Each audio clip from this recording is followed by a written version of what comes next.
Hey, what's up, Otaku Mike here, back again with another comic haul, specifically for all the books that I picked up for New Comic Book Day. I did not do one for the first week of March, so this is going to be double duty. I'm doing 2 weeks in a video, because I had a case of the I don't want to. I didn't really want to film a video at that point, so it is what it is, but let's get into this. I'm going to show you guys what I picked up. So the first thing I got actually was a freebie from my comic shop, and that is Comics the Magazine. I did actually read through this. It's very similar to Wizard Comics, if you ever read that back in the day, like I did. It's a pretty awesome magazine. I used to get a subscription to it when I was in high school and college. Was very sad when that went away. But this is very reminiscent of Wizard Magazine, and I did actually enjoy this. We got some pretty cool interviews about Absolute Batman, Absolute Catwoman, and some other things in there. I actually did like this. I think I might subscribe to it. I mean, for $2.99, not a bad deal for like a magazine about comic books. It does have some promise, I feel like, to be something like Wizard Magazine was, I feel like. But yeah, it was pretty cool.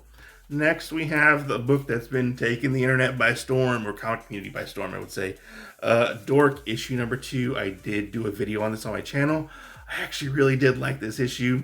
I know people are kind of hit or miss on Dork, but I did enjoy this. It's a little one-off story, and they kind of go off and, get into the more grander story for, like, what's been going on. But Dork has to deal with this time thief who, like, sucks the lives out of people and stuff, and, kind of, like, has this like little gang of murderous kids. It's pretty cool. Then we have this one, I'm on the fence on whether or not I'm going to drop this. I know I was very high on this title moving forward, when I was reading it, but I read like the last 5 issues and I was like, this kind of sucks at the moment. But that's Emperor Aquaman. This is issue number 15.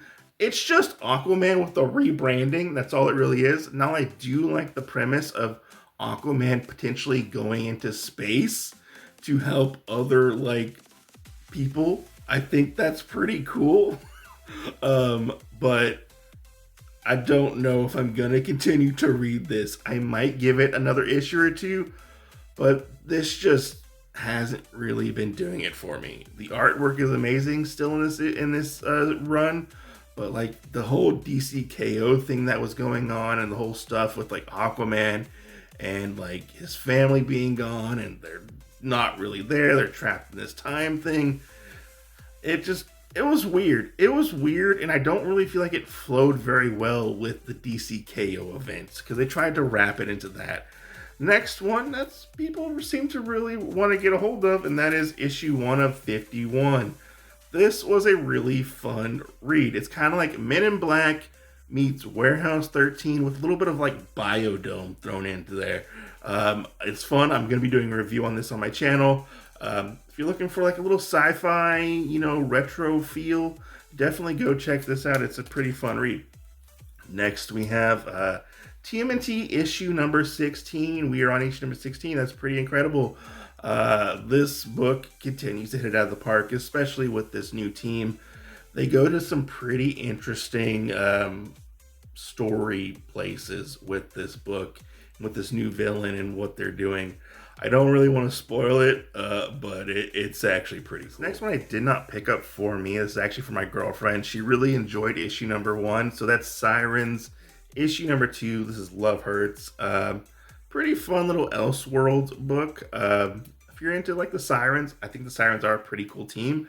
Some of their stuff can be hit or miss occasionally, but yeah, got issue number 2. She really liked that, and this one I picked this one up because I was like, I can't believe they brought this back. So that's Jessica Jones Alias. This is the red band thing. It's still in the poly bag. I'm looking forward to checking this out and seeing what Jessica Jones has actually been up to for the past several years. The last time I remember her being in a book was she was in the New Avengers back, I think, after Secret Invasion. She was in the New Avengers with Luke Cage. So I'm pretty cool to check that out, and I'll do a review on it eventually. This next one, I was like, I was excited for. I normally only collect these books in like trade paperback or like omnibus. And that is Usagi Yojimbo Kato 84. This is a new series. It kind of goes forward in the Usagi Yojimbo timeline. You don't need to read Usagi Yojimbo to read this. This is his ancestor, Kato, or his descendant, I guess you could say, his descendant, Kato. It's set in the 80s. This is not drawn or written by Stan Sakai. This is written by somebody else, and it was actually pretty good. It's a pretty good read. Like Usagi Yojimbo, you can jump into Usagi Yojimbo. Any story, you can jump into it. It's that easy to get into. So I'm pretty excited to actually see where this goes. I'm going to read it. I'll do a review on it, and I'll probably talk about it on my Usagi Yojimbo podcast that I do occasionally. It's sometimes on hiatus, Usagi Podjimbo. So look out and see about the review and where I go for this. Next, we have Absolute Green Lantern issue number 12. I'm so behind on this series. I don't even know what's really going on at this moment. I don't even know if they're still stuck in the town. But I'm still picking it up because I pick up all the Absolute books to see where they go. Eventually, I will actually get to this. Eventually, who knows? Next, we have one that has been knocking it out of the park. This is Absolute Batman issue number 18. We're still in the storyline with Poison Ivy and stuff. I really enjoyed the issue before this. I have not read this issue yet, so we'll have to see where exactly this is actually going to go.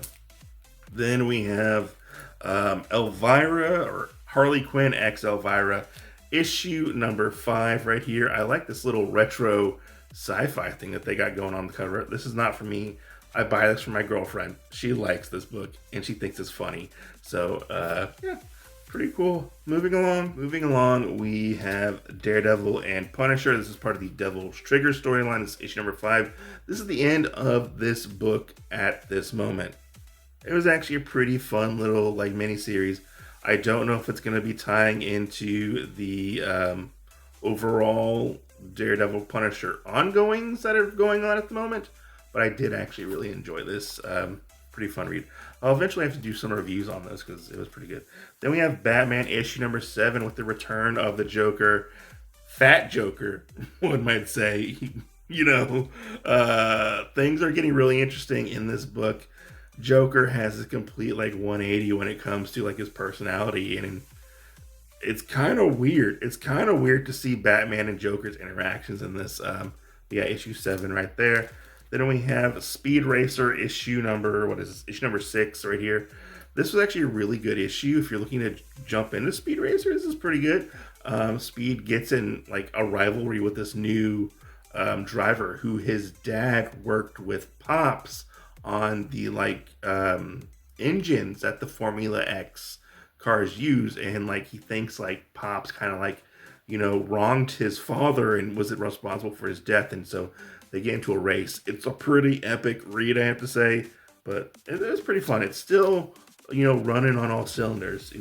Next we have one I picked up. This is a reprint. I was really surprised that this actually got reprinted yet again, because it got reprinted a year ago, I would say.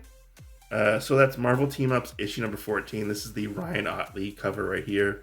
Spider-Man team up with Invincible. I read this. I'm a big Invincible fan, and I thought this was just an okay issue. I'm glad I did not pay the exorbitant amount of high prices that the reprint goes for, as well as the original comic goes for. I was kind of disappointed. There were parts of it that were okay, but it's basically Spider-Man and Invincible fighting Dr. Octopus and kind of hanging out.